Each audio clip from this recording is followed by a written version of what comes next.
Suomen miesten koripallomaajoukkue pelaa huomenna Ranskaa vastaan tärkeässä MM-karsintapelissä. Edellisestä kohtaamisesta Suomi otti maukkaan taisteluvoiton, mutta nyt vastassa on huomattavasti nimekkäämpi nippu. Joulukuussa Espoossa susiengi otti kovan voiton Ranskasta.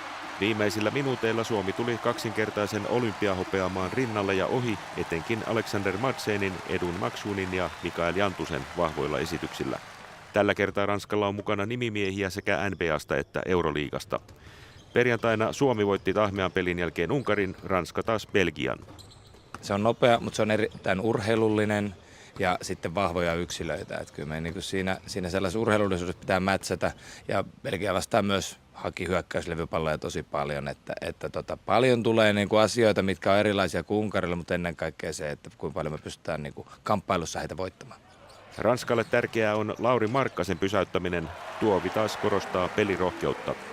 Everybody knows he's a fantastic player. He's a fantastic offensive player. So we must do a good job against him because this team finished fourth in the last European Championship.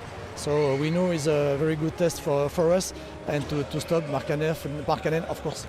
Kaikkia tilanteita ei voi aina voittaa, mutta ei varsinkaan pärjää, jos pelkää ja ujostelee. Että kyllä meidän pitää ne asiat, mitkä me päätetään tehdä, niin tehdä niin maksimaalisella rohkeudella ja kuitenkin luottaa siihen, että kontrolloi peliä. Että meidän pitää saada se peli vähän villiksi ja ottaa myös sitä kautta rohkeita ratkaisuja hyökkäyksessä.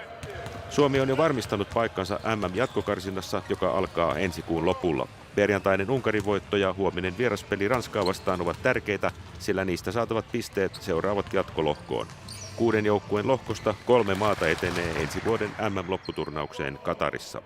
Kyllä jengi aina yleensä on tullut aika valmiina silloin, kun panokset on ollut kovat.